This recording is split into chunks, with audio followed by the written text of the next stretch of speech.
I'd like to thank everybody for being here this evening.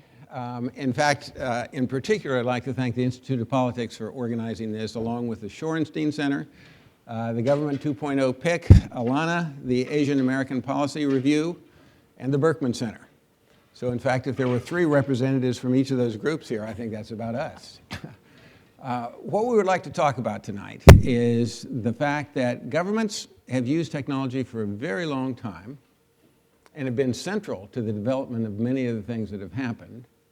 But there's many people who think that it really hasn't been that big or that good a set of things that have emerged.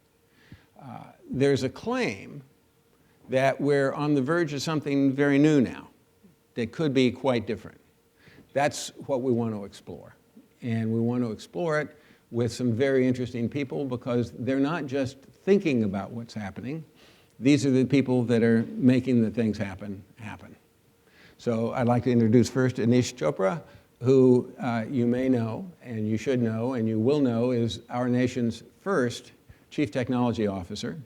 He looks not so much at the operations of information technology in government as at the innovations that information technology might bring to government and the larger society.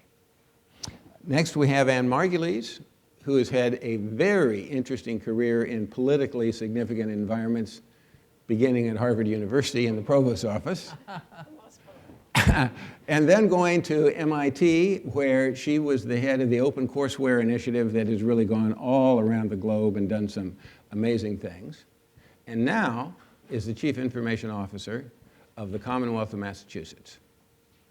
And third, I would like to introduce Terry Takai, who had a career in technology in the Ford Motor Company before she began with the state of Michigan and took the state at a time that it was under great stress and won for it major awards on what they did with information technology and did something that many other jurisdictions are just now coming to do, which is everybody has talked about consolidation and shared services and economies of scale. Michigan, probably because there was more pain earlier, has done a lot of that. Having done it in Michigan, she is now the Chief Information Officer of Governor Schwarzenegger in California. So we have some experience here, and what we plan to do is to talk a bit about 2 questions and then open it up to your questions. But our questions are, what's really new that needs to be taken advantage of? What are the opportunities here? And then what's new that are risky? What are the things we should avoid now? So let me turn to you, Anish, first. So on the question, first of all, thank you for having me, and it's a pleasure to be back. I graduated in 1997, so I liked being on the other side of the side, and here I am. Still just a child. I would say that there are 3 streams coming together that would be new. Stream number 1 are the emergence of these new technology platforms that are essentially democratizing access to some pretty cool capabilities that are changing the way we interact with our government. The second stream, I think, is we're operating in an environment of fiscal constraint. The demands of what we want out of our public sector relative to the capabilities of our resources to fund them means that we have no choice but to look for new and creative and innovative approaches to these difficult problems. But 3, at least at the federal level, I believe there's a very important point, and that is the notion of leadership. When you have a president who is committed to the principles of openness and transparency and has created an environment where there are people who are appointed at very senior levels with responsibility on these issues, it takes a lot of what had been there historically and puts it into some structure that can be more thoughtfully adjudicated. It's a new environment in terms of clearly an older population, and President Obama is clearly a representative of the new generation who takes this stuff very seriously. What did you mean about platforms? So what's a platform in this context? So in this context, a platform is essentially a resource that is relatively easy to access, but could democratize information in ways that you couldn't imagine. So a simple one that particularly interesting for me, we've had a long struggle in how to process the backlog for immigration applications. right? It just takes a long time. And you would have a political debate year after year about shrink it, make it faster, better, faster, cheaper, et cetera.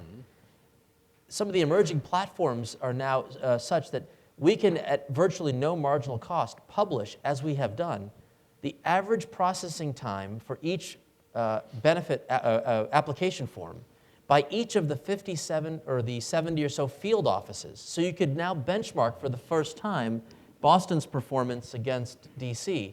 The platform was essentially the capabilities of the internet borne out on our data systems, so we could actually produce this information as a data file. Now, how many people go and log into that data file? Probably nobody. But what's new is that the platform enables a third party to consume that data file and produce it in a way you'd never imagined. Probably the silliest thing that I have on my iPhone, the Federal Register iPhone app that a university professor made at George Mason, because we published the Federal Register in XML format.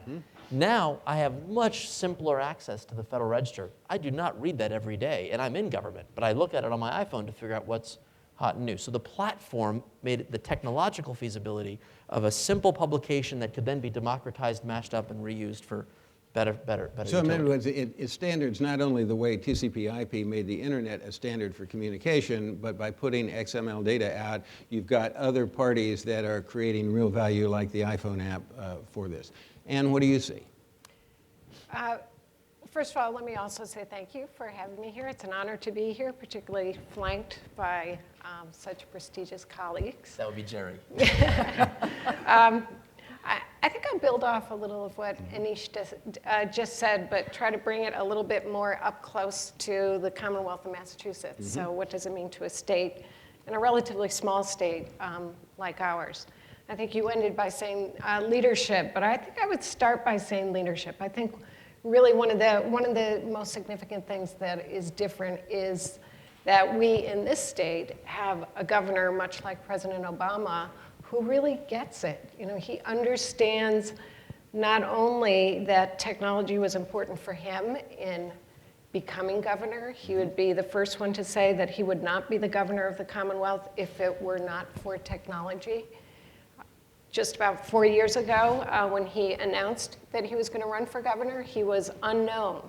No one knew who he was, and there was a clear front runner who was very well known in the state. And the reason he won by such a decisive amount was because he used technology to get his message out. One of the reasons, just one of the reasons, but a significant reason. But he gets technology as a way to communicate and engage. We haven't totally figured that out in government, and he would also be the first to say that it has been a challenge trying to apply what was so successful on the campaign trail to governing. The second thing that I think the governor really gets and understands, and his leadership makes a big difference, is that technology does play an incredibly important role and underpins everything that we do in government. And it's incredibly important that we invest in technology to be able to gain the kinds of efficiencies that Terry was able to achieve in Michigan. And we're doing the same thing here in the Commonwealth. We have Huge project consolidation. Huge consolidation project right now across the state government and the Commonwealth. But he understands, you know, we tend to talk more about investing in roads and bridges. We talk about the deferred maintenance in roads and bridges. We've been suffering from some of the same deferred maintenance in technology, and is absolutely as important for running the government. The third area that our governor recognizes is very important is the role that technology plays in improving the quality of life in the Commonwealth for all of our citizens, and the role that technology plays in economic development. So again, many of the things that Anish talks about are top priorities for our state as well, and that is expanding broadband across the state, particularly in the unserved areas, moving towards smart highways and eventually smart grids.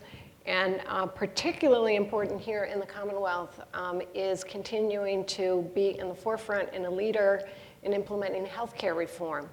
And we're also very fortunate to have some of the nation's best thought leaders in the Commonwealth around healthcare reform, and also in how to set up the technology and the infrastructure that's needed to support that. Both you and Anish picked up on leadership and to one individual. One of the observations made about this problem over time is it's been specialized to the CIOs, and a lot of other people who need to get involved in these haven't been. How do you grade leadership as a broader phenomenon? Is there a next generation coming in, or is it still such a big difficulty getting department heads, line managers engaged in this stuff? It's not universal across the leadership at the state. It makes a big difference that the governor gets it, because that certainly means that his cabinet and others are paying more attention to it. But I do think one of the next big drivers is truly the next generation of leaders who do get it. And the students who are graduating now, who are all born digitally, are going to be expecting the government to interact with them the way that the businesses do in the way that so many other things do. So I think there's most definitely going to be a big driver coming from citizens, this next generation. Two pictures, Terry, of what's new and what's new in the way that we ought to take advantage of it. What do you see? Let me pick up actually on the last conversation around the leadership question, because I think there's a dynamic that we're starting to see. I think clearly, as Ann has expressed, there's certainly a lot more interest in the technology, but I think one of the things, two things are happening as a result of governors and certainly, as Anish knows, at his level, at the president's level, is that the pressure is actually now coming, because if you have a governor that gets the fact, they don't understand the nuances of the technology, they just know that driving change means that technology is a large component of that. And that in and of itself is putting an interesting pressure on, if you will, that middle management group, or what we lovingly used to call the kind of layer of clay, where you really have to get through that group to get to the innovators that are sometimes buried in the organization. And so there's an increasingly strong amount of pressure on that group, and they're struggling. They really are struggling. I mean, they're sort of like, well, should I be blogging? Should I be tweeting? And if I tweet, what does that mean? And how does that actually change the dynamics of what I do? And so I think that a lot of folks that have been in public policy, that have been in public administration for a long time, are really struggling with, what does it mean? I know I have to do something, but I don't know exactly how to make that happen. And we're just at the beginnings of seeing a lot of this change in public employees that have been around for quite a while, starting to roll off and do something different. So I think the leadership challenge is something that's going to be with us for a while. I think the second piece of it, interestingly enough, is that with our budget deficits, we're asked and we're really being pushed to look at structural change. For those of you that read any newspaper, you know the California difficulties from a budget deficit standpoint. I actually probably get more information out of the Wall Street Journal than necessarily the Sacramento Bee. And so our numbers are pretty well known out there. And the struggle is that I think that certainly all of the advice to California state government is this isn't about tweaking around the edges. It's around structural change in the way that we do government. And so with that, there's becoming an increasing understanding that some of that structural change is embedded in the old technologies that we use. If any of you have heard of the unemployment insurance issues that California's had to try to cope with unprecedented unemployment with 30-year-old systems to just get checks out, now there's a recognition that that's all embedded in the technology, and to make it better, you have to change that technology. So there are those two leadership components that I think are dramatically changing. The third thing that I think is really helping, although it's not necessarily permeated yet into state government, and that is the strong pressure and the leadership that is coming from Anish and from the folks at the federal government side that is really starting to, first of all, form a much stronger bond between what the federal government does in technology and how that rolls down to what the states are doing. Clearly, the open government movement is something that has really started there, but it's really been a partnership. And I think, Anish, you and Vivek Kundra and many others have really forged that in a way that we haven't had before. There was sort of a chasm, if you will, before between what happened at the federal government was federal government, and that didn't roll down to what we're doing at the states. And so I think the opportunity is to really take advantage of that, as opposed to being worried about it or resisting it, but it's really to say, with that kind of cooperation, how do we really move forward? And then how do we actually bring that down to the local government level? Because clearly, that's the piece of government that citizens really interact with, probably even more than they do with Anish or Ann or myself. And so there's, I think, a change in the way that we can really present government at all levels. And I think that cooperation is really going to be important going forward. So if there's a lot of pain with the finances and they're demanding serious change, not just incremental stuff, and there's a lot of capacity with the new technology and some capacity with the new leadership, then there are positive things that might be done. What do we need to worry about? What are the things we need to avoid if we're actually going to turn the current situation into good things rather than bad things? The single biggest trade-off that is going to either see the success or the failure of these activities is the degree to which the risk and loss of control changes the behavior of how agencies and governments respond. So it is one thing for us to engage the public in new and creative ways with the blogs or the Twitter accounts, but to fully embrace the notion that if I want to improve, as today the First Lady announced, if you follow the news, the Apps for Healthy Kids competition is an example of the risks and the opportunities. In traditional context, we've identified a problem. Childhood obesity is growing exponentially. Government would like to help play a role.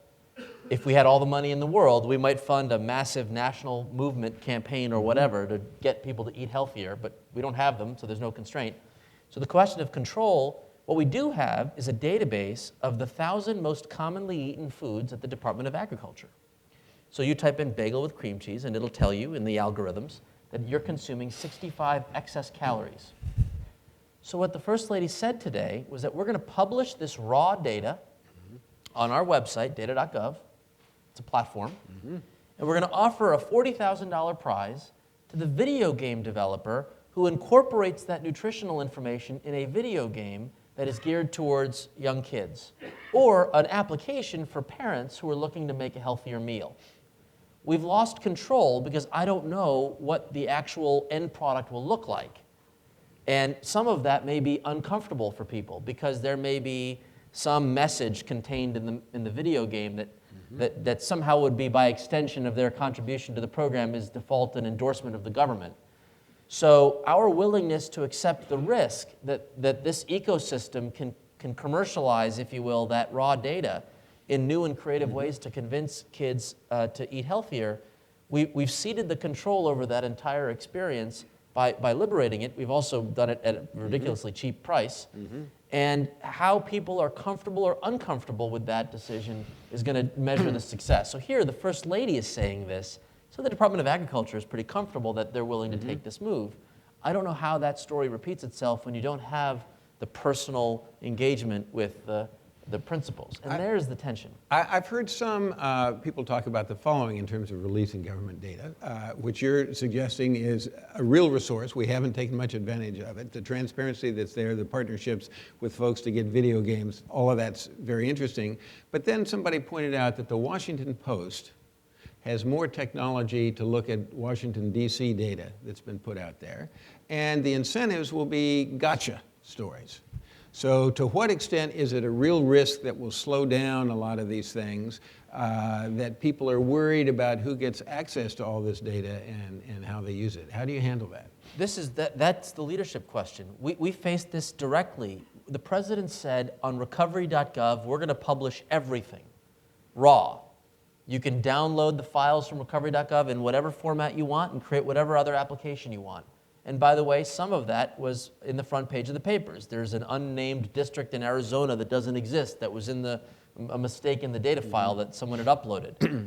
So at one of the holiday parties, a member of Congress who historically had been but critical on these issues sort of confided and said, what would have I rather had? That you not publish the data? I'd much rather that you publish and we create the comfort that that information is going to come in and over time it'll get better. Else, 50 years from now, that database that had not been made public would still report that unnamed district, and all the research statistics published off the data set would be wrong and inaccurate. So if there's leadership willing to accept that transparency means you don't get all the great information, what is the single most courageous act on transparency? I would argue there's lots, but the one that has caught the attention, the president decided to release the White House visitor logs. Everybody who comes to see me is now published. Every appointment that's made, you know who came, when they entered, and when they left. Every single person who's come to see me. Go ahead and look at it. I've already had people talk about, the CEO of this health insurance company came, and what was that? Was that wrong, and whatnot? That is the president's judgment, that I'm willing to put it out there, accept the fact that there's going to be attacks on the specifics of what is or is not there, yet he chose to make that decision.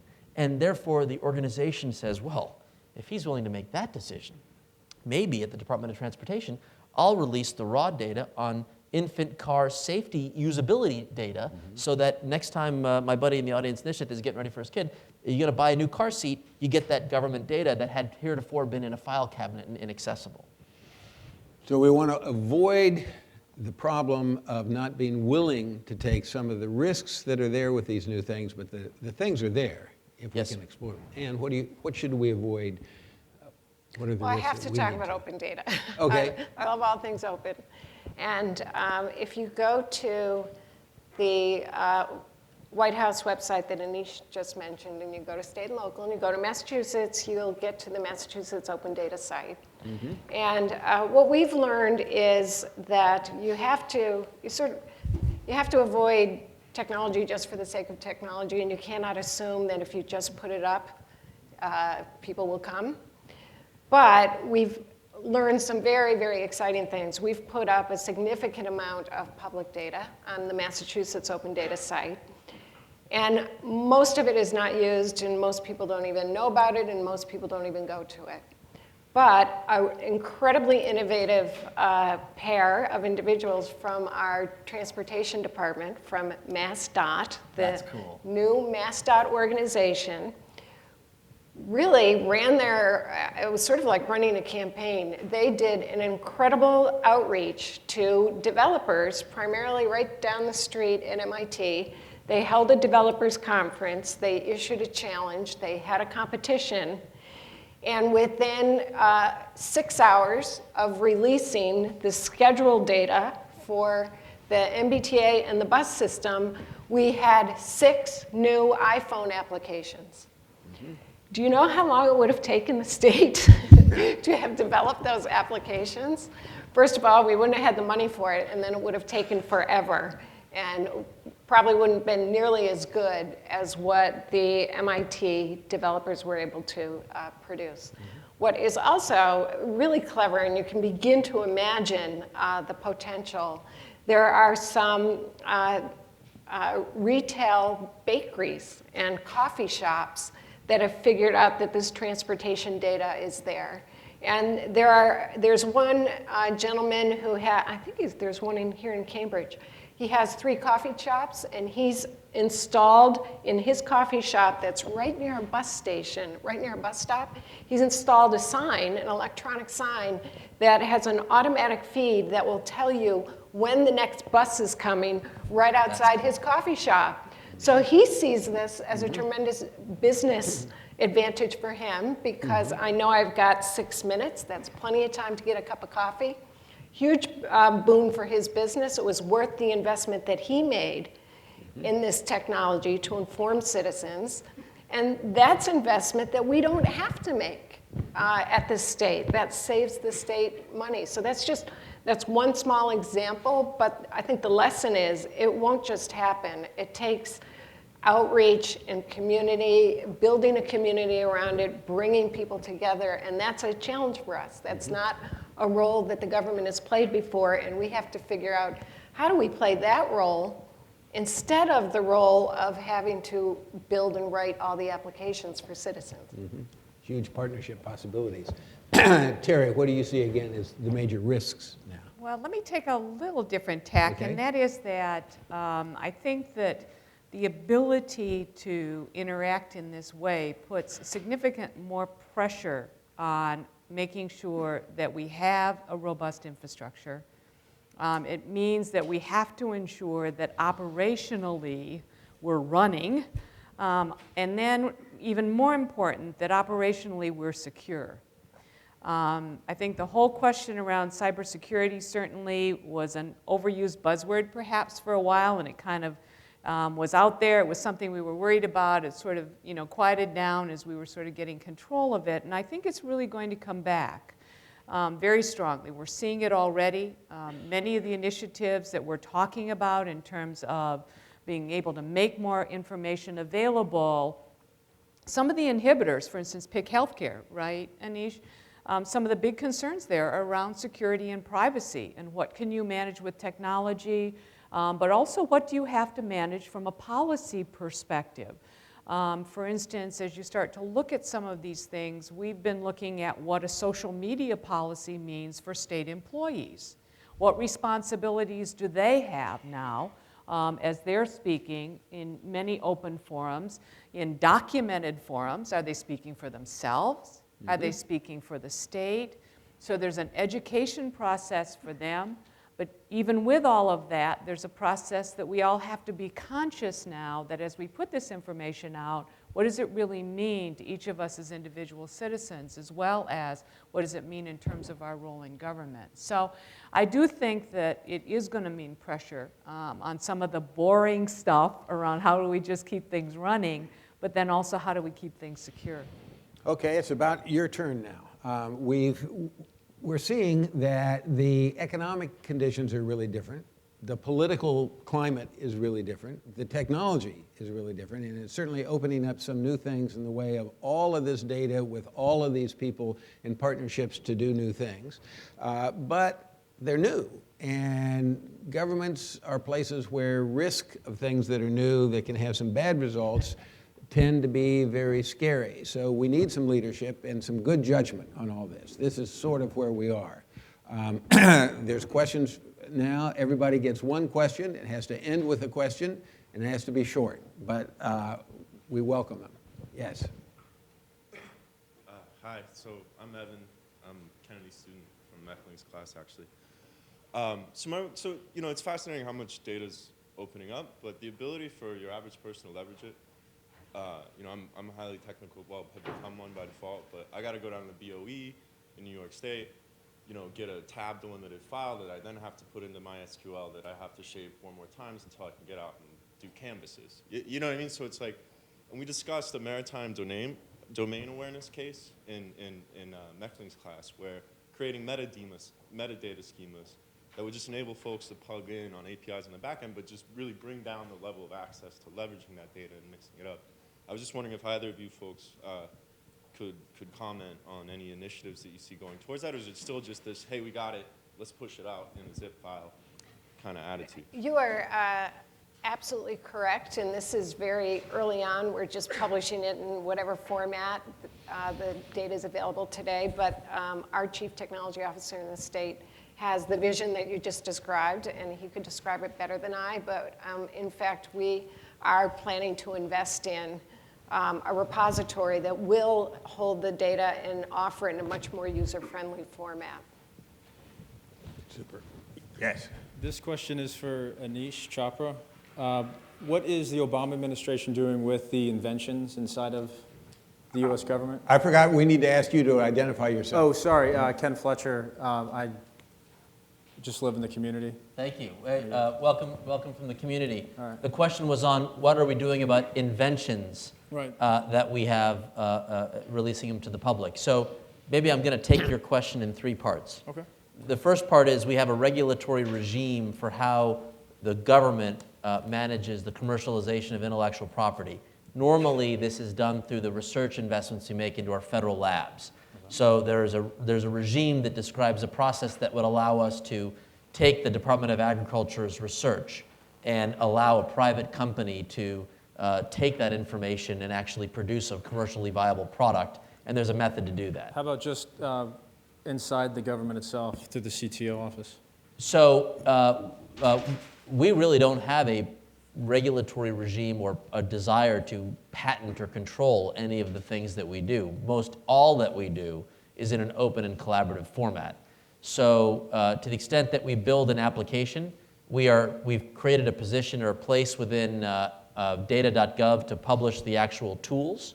So you can download all of the tools. The calculator I mentioned about the 65 calories and the bagel and cream cheese thing, that's an application that they've deposited on the tools section of the data.gov. The gray area is when the government buys something from the private sector and uses it to achieve a policy objective.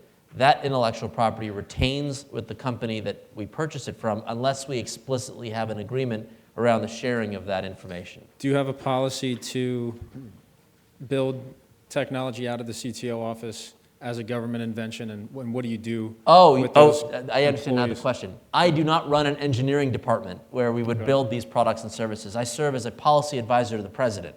So in a nutshell, my job is to traffic in policies, investments in platforms that we look to make, and public-private partnerships. So individual agencies from time to time do take on engineering tasks, and they do work out arrangements to release that as often as they can to the public. The default setting is they release it, but for when a contractor is involved, and then there's individual IP rights that are associated. Thank you. Incremental improvements in terms of policy guidance also, we need these only as one question, but that's fine. Yes. Catherine Bracey from the Berkman Center. Ms. Takai, you said something interesting about working off the example that is set at the federal level, but usually we hear that states are the kind of breeding ground for these new ideas that then filter up. And I'm wondering, Anish, if you see any really innovative experimental examples at the state or even municipal level that you think can scale up to the federal level. Yeah, in fact, my brother-in-arms, the CIO, Vivek Kundra, just earlier last week was with the mayor of San Francisco, where they released an open API for their 311 systems. So if you follow government, the closest to citizen service is at the municipality level. So many cities have established a 311 service where you call and say that a pothole needs to be repaired. San Francisco has led a consortium of other cities to publish a common API that would allow developers to build new and innovative applications on top of these multiple municipal programs. That's an incredible innovation, and we clearly want to benefit from that. We also launched a website, and this is not the coolest name, partner4solutions.gov.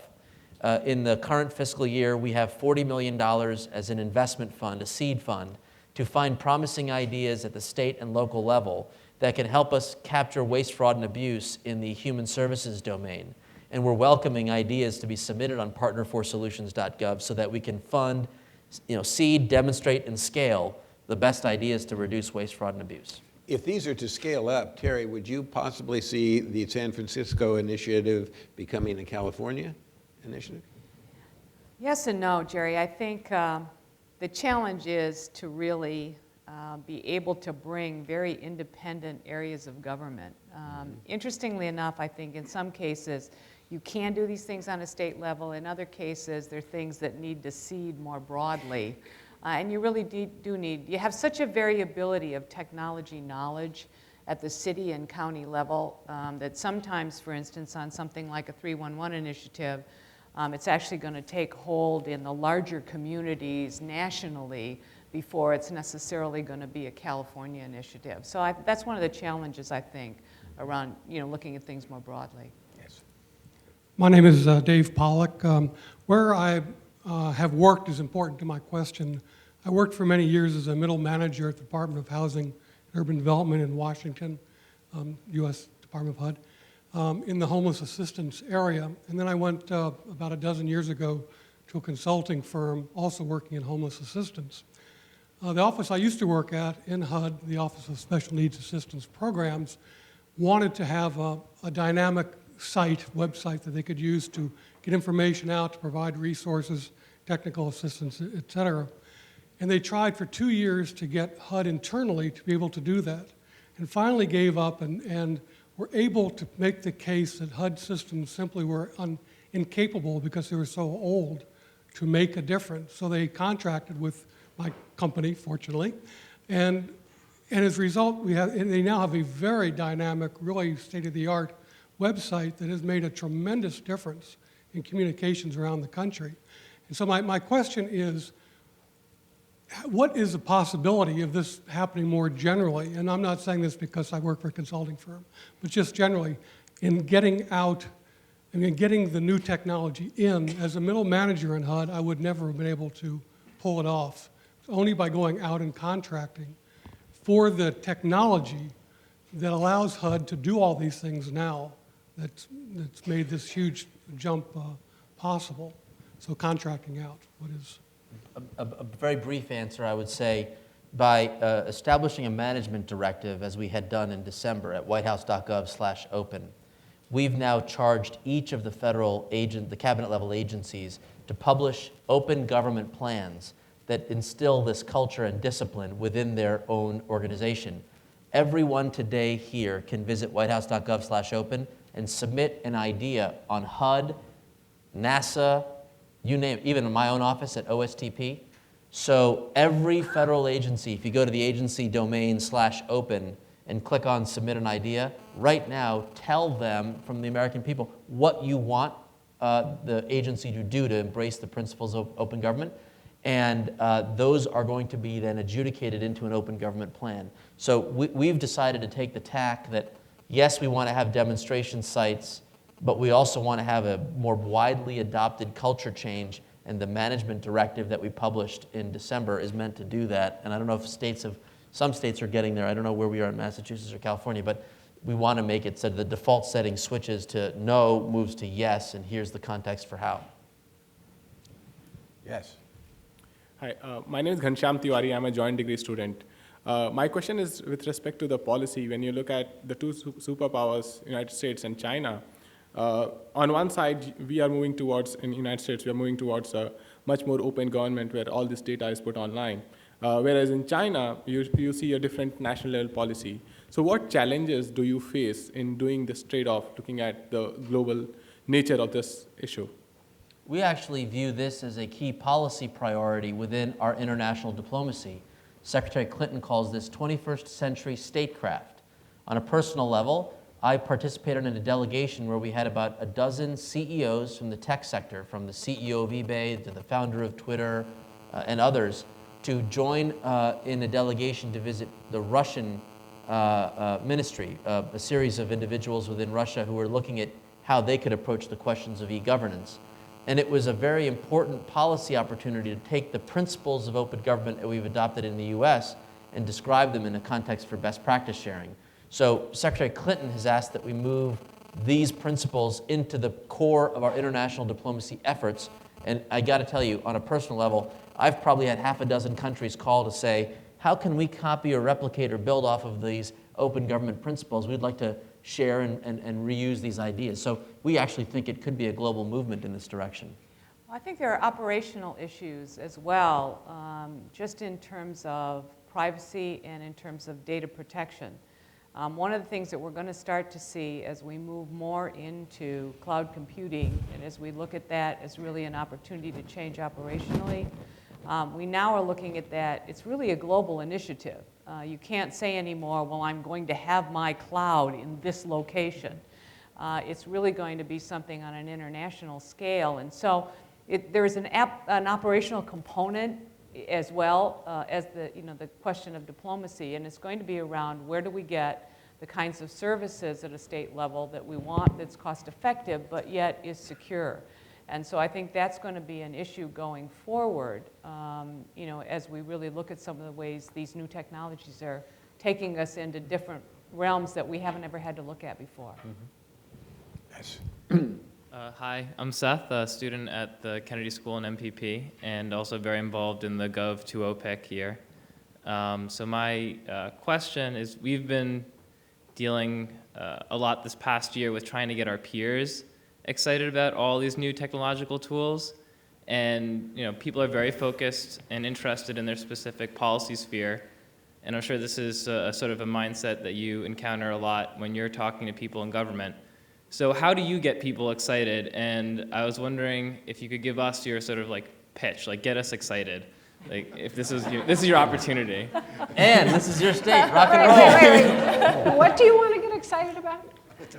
All the work you're doing, as if you're communicating to someone who has no idea what a CIO is. I mean, I talked to a lot of people today and said, oh, all these people are coming, CIO, and what's a CIO?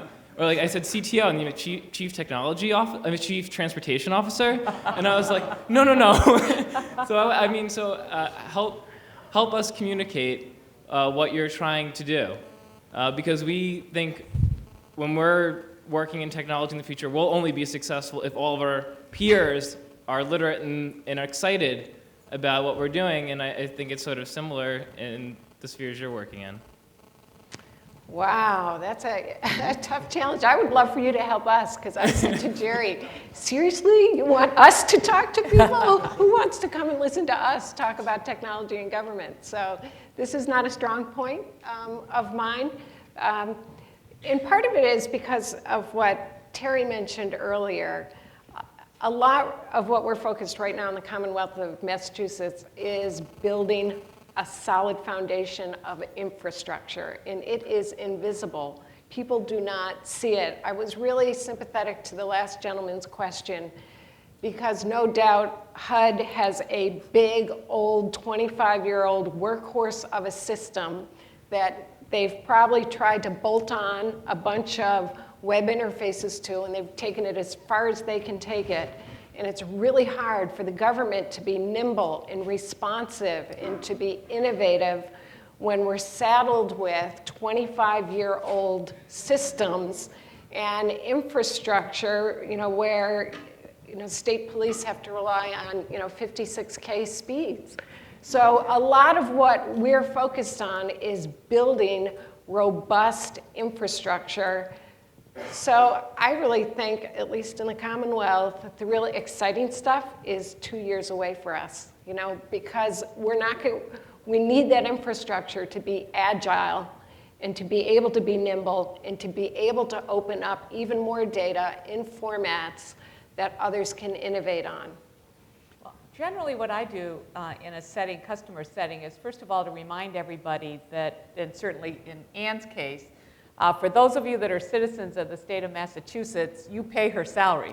Number one. That's right, I work for you. So I think that is an important thing for us all to remember, is that the money that, for instance, I spend in California comes out of the taxes. And I think you got to make it personal, so that first of all people realize that that's an important part of what you do. You spend that money, and how much money you spend. And what you're trying to do to spend that money the most effectively, and you're trying to actually reduce, in some cases, the amount of money. The second is, I think, around the citizen-facing services. I mean, as much as Ann says, we're trying to make things robust and make sure, for instance, I had a 3-hour outage at DMV offices this week. Didn't make me the all-time most favorite person on a Monday morning when they couldn't get their driver's licenses. But you end up having to refer to those things that impact citizens the most, where they have to stand in line, where they're most unhappy with you, and then try to translate that into the ways that you're trying to make it better. Those are at least some of the things I know that I try to do to try to bring it down to a very personal level, and to get people to understand that there's somebody in this big government bureaucracy that's actually making some of those services happen. Can I build a little bit on, I'm sorry, because, and those of you who are thinking about going into government and are interested in technology in government, I have to tell you, when the governor called and asked me to take this position, I never wanted to work for the state. I never wanted to be a CIO again. That's funny. I had that same situation. The CIO, many people say, stands for career is over, because we only get famous when really bad things happen. It's a very stressful kind of a job. So I've been CIO here in the Commonwealth for 2.5 years. I love it, because of exactly what Terry said, because of the impact you can have. We have to manage and lead enormous change and major investments in technology and run systems that, at the end of the day, at the end of all of these systems, they're having a huge impact on real people's lives, whether it's at the RMV or whether it's in Health and Human Services or whether it's helping homeless people. You can't work anywhere else in this kind of a technology job and have the kind of impact that you're able to have in government. Anish. We established 3 basic principles. The first, to quote Brandeis, sunlight is the best disinfectant. So if you want a government that's more accountable, you'd build on these capabilities. Second, the president often says that knowledge is widely dispersed. So if you want to solve big problems, you're going to want to tap into the expertise of the American people and hear from all of their views in order to come up with the best strategy. And then last, the president says, to tackle the big problems of the day, we need an all-hands-on-deck approach. If you're going to get an all-hands-on-deck approach, you need a technology framework that would enable the kind of collaborations that are necessary to tackle the big issues on clean energy economy, bending the healthcare cost curve, ensuring that we return to #1 in the position in the world of the share of our population with adult college degree. So when you describe these foundational principles, you cannot achieve them were it not for a capacity and technology that would enable them. And that's the pillar of our work. Sorry to take another 20 seconds, but the professorial side of this would suggest that most people do recognize that individual entertainment and personal lives have been changed by the technology. Most people will give you that one. What a lot of people don't step back and see is that for a long period of time, something like per capita income and the productivity in the society in general has been a big deal, and they don't recognize that the big deal that is changing productivity is technology, the single biggest factor. And therefore, if you care about a future that's going to be different from and hopefully better than the present, you've got to care about these issues. And then you've got to care about who participates in it, because the equity issues are also determined by a network that can share things around the globe in ways it didn't before, and it's scary, basically, what is happening. I think that's really important. And then the third thing I would say is, since all this is controversial, being able to trust and see what your government does is very important. And there are new capacities here that you've talked about a lot that are just fundamental and need to be understood and worked on. Hi. Yes. Excuse me. I'm Yasmin Fodil, an MPP student here at the Kennedy School. So with the Open Government Directive and sort of putting all this data online and increasing the use of social media platforms, it kind of implies, and in fact in the Open Government Directive says, that you want to increase participation of citizens in government. And I'm wondering, who is supposed to manage that participation? And if it's not always in the technology offices, how do you create that's a lose. culture Not, change? No, you hit the nail right on the head. So you are precisely right that the participation component, first of all, it's been policy forever that we have open meetings. You just have to physically show up, or maybe pick up the phone and dial in where you can't really communicate in the same way. But technology enables us to have that connectivity and participation on a wide range of issues. So healthcare IT standards, about as obscure a topic as you're going to get. You have to be a $100,000+ a year programmer on the budget of some big technology company to afford to be flown to Washington to contribute in these big sessions. Yet these folks are defining what it means to give you an electronic copy of your medical record. So all of this was being done technically open, but the only people who could afford to be a part of it were those who could, like the insiders who kind of knew how to run that game. We said, no way. Openness means moderating an environment that gets people to engage. We had a facilitated dialogue. We called it an online forum. For 3 weeks, we said we're going to have structured conversation. Hundreds of doctors who never would have thought to go to a meeting, couldn't have the time because they are in their practice, but felt they could contribute in a blog post and could comment and vote up and down other people's ideas. The degree to which we got feedback from the population at large, in particular the physician community, really helped to inform the regulations that we ultimately proposed. And that's what we mean. So did the technology department run that? No way. A policy lead engaged and shaped the forum. a technology person certainly turned on the blog with comments, but that's easy. So we absolutely call for in the directive a leadership group within the agencies that absolutely includes new media, includes technology, and a senior policy person who can translate how these tools can advance our policy objectives. So that is a critical component. If this is a technology initiative only, we would have lost on day one. Hi, Wafiq Farag. I have a small company here in Cambridge. My question is really twofold, and I like first that the openness of the data. But as you know, he was asking the question, CIO is all about information. So the first part of the question is, if you are going to, as a policy, open and adopt a model like the iPhone, where people can, for example, like here in Massachusetts, can actually write applications that use the data and might use also private data from companies that benefit the end citizens. Sure. And then how do you manage this? If you do that, then I think this would be great because I've been working on this platform. It's a platform for information versus just a platform for data. The second part is how do you manage security for that? Because that's a big deal.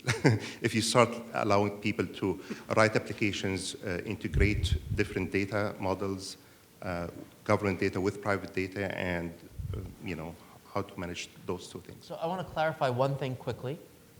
When we publish data and enable entrepreneurs to repurpose that data, it is on their risk in their business model for their purpose. So if you wish to consume the nutrition data and create a video game that you want to sell for $50 to kids that has, by the way, extra bonus points if you eat the healthy thing as opposed to the unhealthy thing, have at it. We make a policy judgment that if you want to commercialize that information, it's the American people's information. Have it. Where it gets complicated is if we want to encourage others to build applications for the purposes of government operations. Exactly. Here, I would turn to Terry for feedback because we need to have strong IT governance on how we manage the applications that are announced. And I'd defer to Terry to comment on how the rules of the road are for managing government applications for internal use as opposed to having you commercialize what we publish to do whatever you want. I had two comments on that. I think, first of all, the first part of what Anish talked about is a major cultural change for government. It's kind of take the brave pills and take the risk that as you put your data out there, you can't predict necessarily how it's going to be used externally. And I think that is one of the risks. It's one of the areas that, we're out there, but we're a little worried about it, but there's no turning back, let me put it that way. To Anish's point, in terms of applications that we use internally, that is one of the areas where we do have to use our standard processes and procedures. We do go through our normal procurement processes. We do go through our normal security processes. And I think, as I mentioned before, that is another area where I think we are going to have to continue to tighten up from a security perspective and make sure that our platforms are secure, back to what Ann was saying, so that we can turn these applications around quickly without having to look at the technology every time, but that we're doing it within a set of ground rules so we can assure the privacy and protection of all of the information that we have from all of you. It's interesting when we talk about security, one of the reasons that's so important for us as the states, because we really are the custodians of a significant amount of information in a geographic area. So we have your information at the state level, whereas if I was a bank, for instance, I might have as much information, but it's much more dispersed. And we have to take that responsibility very seriously, and I'm sure, Ann, you've got the same. Can I comment same specifically on this? Because there's an exciting new public-private partnership here in the Commonwealth exactly addressing what Terry just mentioned around cybersecurity. So there's a new partnership around an advanced cybersecurity center where it is government and the major industries and businesses in the Commonwealth all housed together in a center where each of us is donating 2 of our strongest security people, and they go to the cybersecurity center and they do their work there together every week. It's actually housed at MITRE, which is a very important partner for this. But it is the first time there has been sharing of cyber data between the private sector and between government. And it's just an incredibly exciting new relationship that we're hopeful is really going to help us stay ahead. Because I also agree with what Terry said. Things kind of died down, but I think we're once again on full alert. In this private, we're sharing data like it's never been shared before for security reasons. Yes. Hi, I'm Ari. I'm just a member of the community. Every day I work with criminal data, which unbeknownst to most people is compiled from over 1,000 databases, and it's just a mess. And it's good to hear that you guys are consolidating and working on those efficiencies that will really help us in industry. But I was wondering what you do between states to help create efficiencies there, whether it's on criminal data or air traffic transportation and stuff like that, and what the federal government is doing to provide the resources, not for the technology, as you answered before. It's not about improving the technology per se, but providing the leadership to create intelligent systems and create the best systems. This is the sleeper efficiency issue of 2010. One of the frustrations for me is that when any of these two states build an IT system for Medicaid, the federal government sports the tab at 90%, and it's $120+ million a pop. But there's very little shareability and reusability of the underlying application code. That same is true in almost every one of the federally funded, state administered. So when I was the Virginia Secretary of Technology, my memory is 60% of our funding for IT was actually federally funded, state administered. I may be off a little bit, Jerry, on the benchmark, but close. So we at the federal level have not done a good job enabling the reusability and shareability of core source materials so that it doesn't cost us $120 million a pop for every individual state thing. So Vivek and I are committed to this particular problem. We don't have any magic bullet on this area, but the partnerforsolutions.gov I was describing earlier was a website where we are beginning to find ways in which we could seed and scale, hopefully what works, these reusable objects that could essentially lower the cost. Now, on a more obscure level, we have adopted an information exchange model in criminal justice called NEAM, which is a model that allows us to have a common architecture for what a criminal intervention is described as. So every justice department, every state and local kind of justice official is essentially finding a common way to share that report with each other. And that's been now widely adopted as our first case study, and they say it has saved 40% of the time it normally takes to produce. I think the challenge is for particularly if you look at data sharing, and secondly at the common application piece that Anish is talking about, is that first of all, I do absolutely agree. We're starting to see much more data sharing in the area of criminal justice, soon to be healthcare. So there are areas where we're starting to see a lot of breakthroughs in that sharing of data. But in the sharing of applications, it gets back to a prior question around what's really the innovative source of ideas. And the process before, as Anish well knows, had been, well, let's fund the states and then we'll spawn all these best ideas. And while that has certainly some value and merit, it also does create this one-off problem that Anish is talking about. And so I think our challenge is not unlike any effort where you're trying to get maximum use of your dollars, but at the same time trying to get innovation. And it's really that challenge around having enough seed money out there that you get the best ideas so everybody doesn't have the same mediocre solution. So you want enough innovation so that you're getting best solutions, but you also want to leverage your expenditure. And I think that's a challenge, and it's just something that we're going to have to continue to work on in terms of how you use technology. And that's not a purely government issue. I mean, that's just, I think, a technology issue around where is the innovation sort of at the end of being able to provide benefit and standardization actually is the best use of dollars. That tension between innovation and standardization really central to this operation. I have time for 2 more questions. Yes. Hi, my name is Clarence Tong. I am in the MPP program, and I'm editor of the Harvard Asian American Policy Review. We're celebrating our 20th anniversary this year. One of the topics of discussion is, the By the way, underrepresentation. when I was a student in 1997, I had a published article in the AAPR. Oh, yeah? Kudos to the 20th great. anniversary. Well, thank You're you. their hero. And No, it's just a great journal. Allowed me to share the research. Go Sure. ahead. Well, one of the topics that we've been addressing is the underrepresentation of Asian Americans in public service. Given the number of talented Asian Americans in the technology field, I'm just curious about your thoughts on how to attract more Asian Americans into public service. The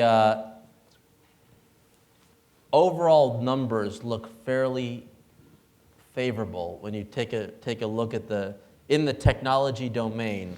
If I were to just sort of rattle off the top positions across the administration, you're going to find a fairly healthy number of Asian Americans. Just off the top of my head, the CTO at HHS, Todd Park, Vivek Kundra, the CIO, myself, and then you go down at the new media level and all the agencies. We actually are finding a couple of interesting trends. Trend number 1, we are because of the president is an inspiring figure for so many, there are those who are willing to give up a great deal of economic stature to swap in for the opportunity to serve, because you have to basically relinquish everything financial that you own to come into government. And so people giving away stock options, and they're basically giving away all of their financial asset base because they want to serve the president. And so basically we're asking people and recruiting people who are extremely talented to come in. And there are a very strong, diverse set of individuals, and Asian Americans are not underrepresented in that category.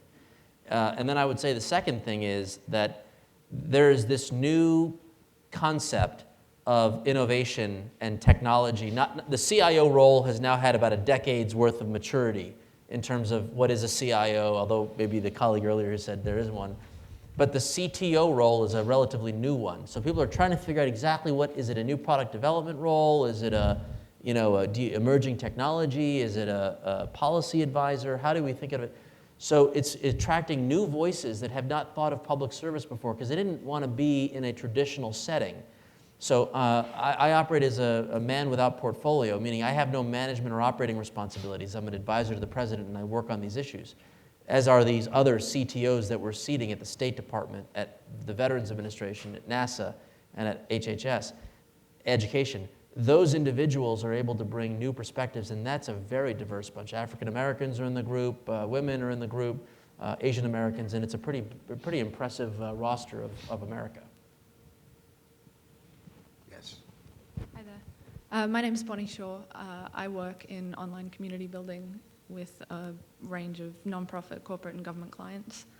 I find that a lot of my work revolves around change management, working with organizations and kind of taking people through a process of engagement to get them to really embrace the new technologies that they're working with internally. And I just wondered if you could talk a little more about that. You mentioned the need for a really strong leadership, but if there are any other ways that you're kind of helping to mold that layer of clay rather than break through it. And also, if you're seeing any tensions, given that a lot of the people with the skills in new media and social media and this kind of new technology are quite often a lot younger, if you're seeing any tensions in the workplace and how you're kind of working with that. I'll make this observation. The closer you are to solving a policy problem for the senior-most principal, whether they're the president, the governor, or the secretary, the less you have to worry about the change management discipline, because if you're outcomes focused and you're relatively agnostic as to what path gets you to the outcome, then you're passionate about the outcome and you're welcoming of new and emerging ideas as part of a portfolio of ideas to achieve the outcome. If you are distant from a policy priority, so let's just make it simple. Mobilizing people to drive towards this apps for healthy kids idea that the First Lady announced today, No change management required. People were lining up. I don't care if you were 60 or 70 years old in the agency, all the way down to the youngest folks. People are like, how can I help? Let me be there. I'm there tomorrow. What can I do? And everybody has a role to play. But if you're talking about, I'm going to modernize the IT infrastructure to consolidate data centers and change the way we manage the back office operations, that's fairly distant from the governor's top priority. And you need to have massive investment in change management because nobody wants to do that. You lose your job, you change what you do, it's really painful. So my observation is, thankfully I'm on the CTO side. The CIO side has to live in that world. No offense to my friends. But the CTO side has a little bit less of that responsibility. We turn to our CIOs to make sure that that stuff works. Which is why Anish and has that's the there. more fun job. You know? We're all fun jobs. Because I was going to say, actually, in the operational role, I probably spend more than 50%, maybe close to 75% of my time on change management. It's all about people. I got plenty of technology. Sometimes I have too much technology, actually. And it really is about change management. It's about change management, as Ann can attest, in the technology groups, as Anish says, to get them to embrace the things that we're doing operationally. It's change management to get the departmental folks and the actual folks that are implementing the policies to understand how technology can make a difference. And it's change management at a senior level as well. And all of that takes time. It takes making the change their idea, which takes an enormous amount of energy and a lot of creativity, because you have to sort of take what you're trying to get to anyway and figure out how it becomes their idea and not your idea.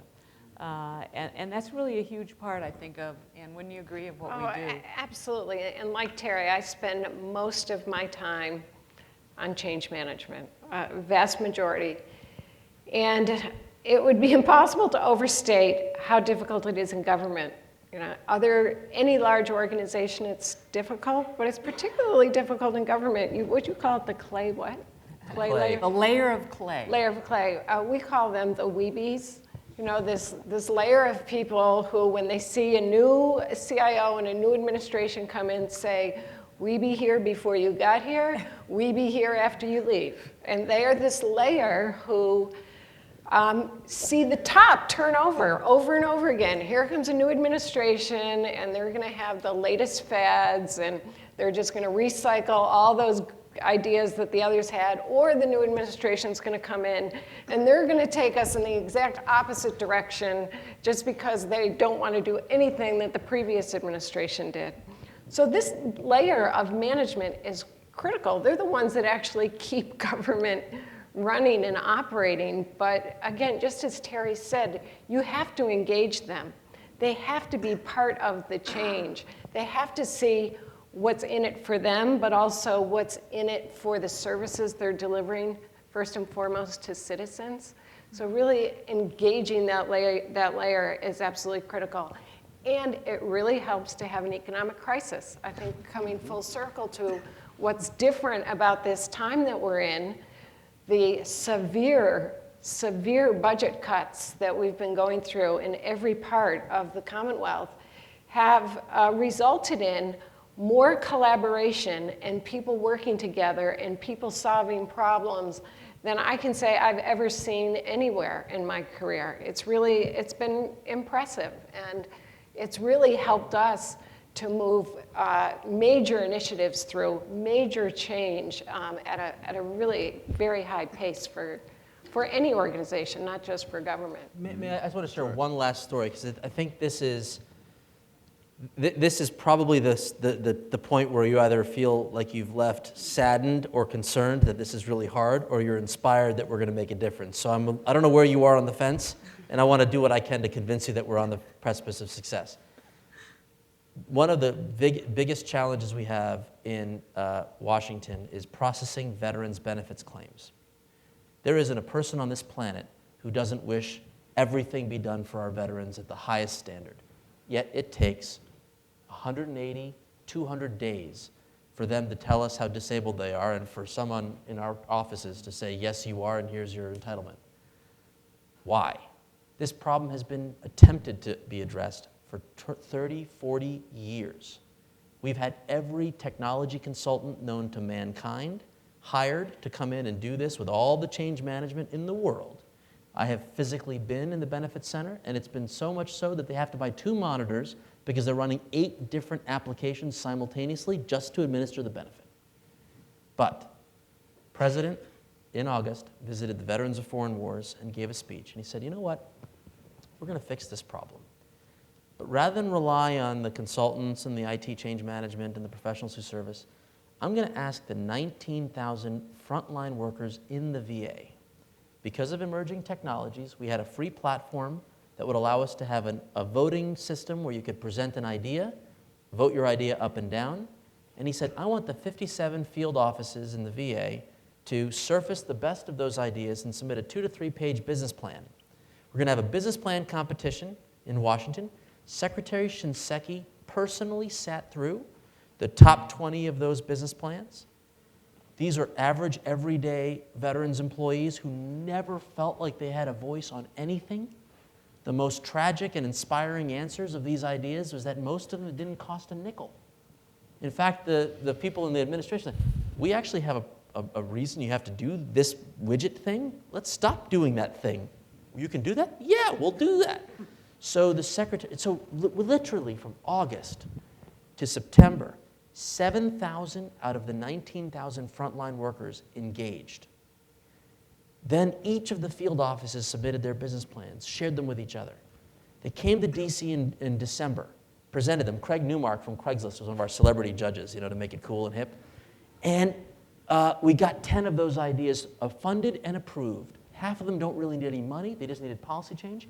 And they're in implementation mode now. The president said, do this in August, and we are in implementation now. No major big IT change management consulting firm from the crowd spending millions, just because we listened to the frontline workers and we had emerging technologies that would allow us to do that an easier way than if we had a suggestion box, in the old days.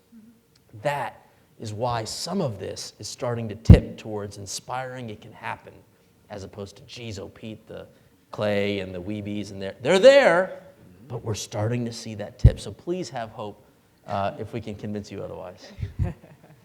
So we've covered some of this territory. It is a different time now. We see some possibilities and some things to avoid, but I'd like to give our panelists one last opportunity to give us some parting thoughts. Anish, let me actually turn back to you and just run down the panel this way. I would say this. The opportunities at this stage are to see this transition from fad to deeply embedded into the culture of how we operate. And we are here. We are just starting to see that happen with the policy that we published in December and the activity that's happening at the agencies. But we really need the next round of Kennedy School graduates to come in to Washington, prepped to tip that further. As you come into Washington and as an employee or as a contractor coming in, you're going to start to see all of this opportunity. Find the 1 or 2 interesting things that you want to make real, not in a year's time, but in 90 days' time. Pick whatever topic it may be. You want to create a little interesting application, but you're not a technology person? Find a friend who's willing to help you figure out a way to create that widget to say, turn that infant car safety seat data into something that Nishit, a new father, can use in making a car seat decision. Figure out a way in which you have a policy passion for something, whatever that something is. Connect to the resources that we're starting to make available in this movement towards a more effective and open government. And find a way to translate that into action now. There are so many prizes and competitions and challenges. We just created the legislative authority for that regulatory authority for that. We published guidance on prizes. Help us find people who are going to compete and participate in these things.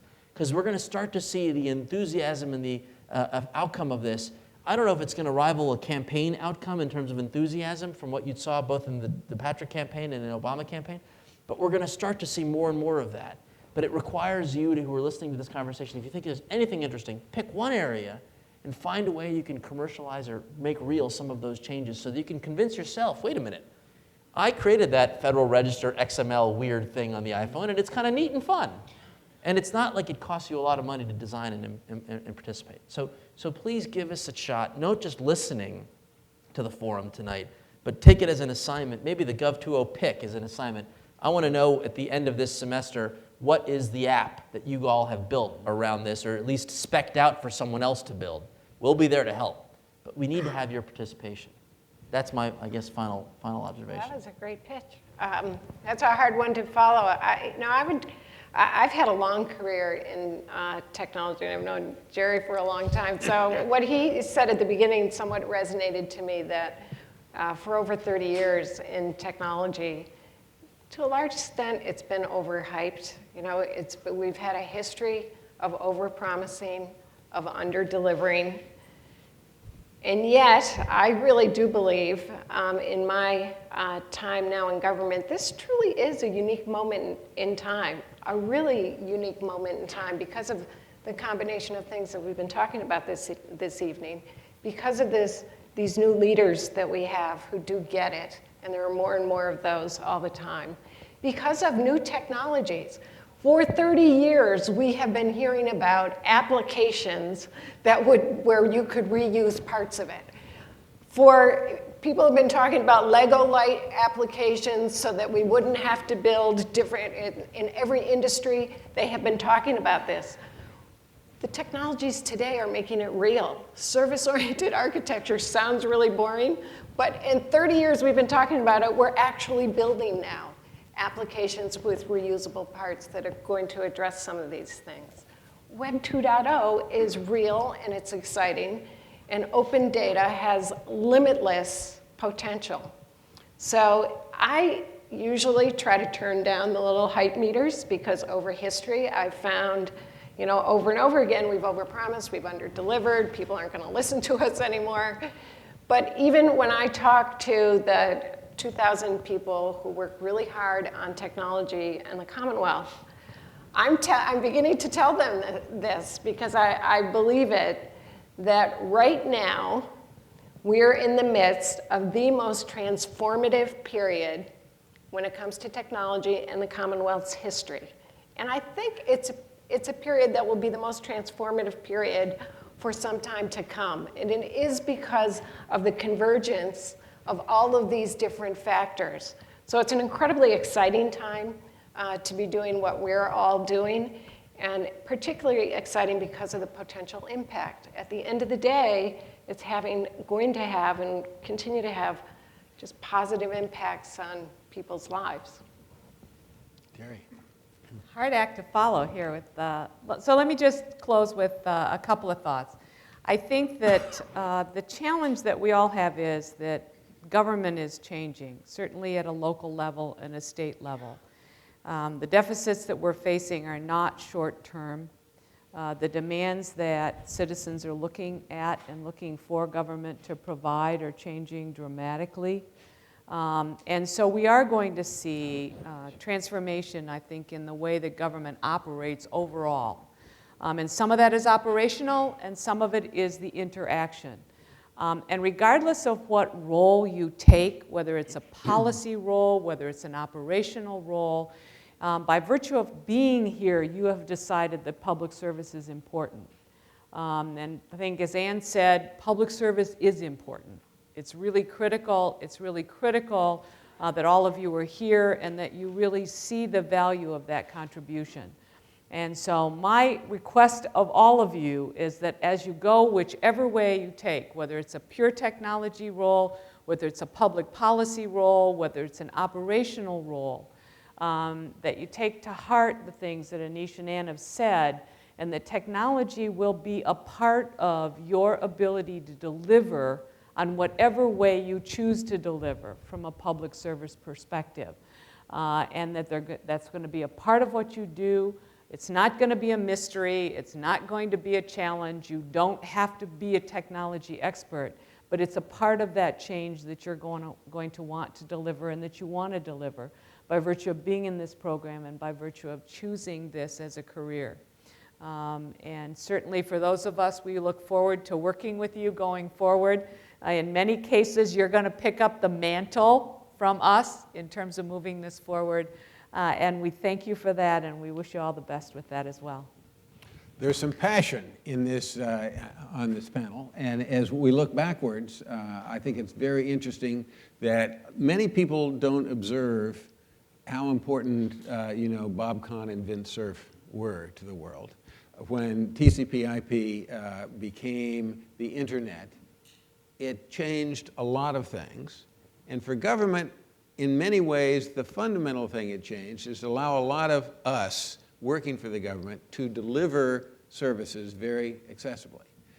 But the next revolution, and I think it is here now, is not from us to you, it's really us with you. It's an engagement time. And we're delighted that you've been here, and I would like to thank our panel very much for this.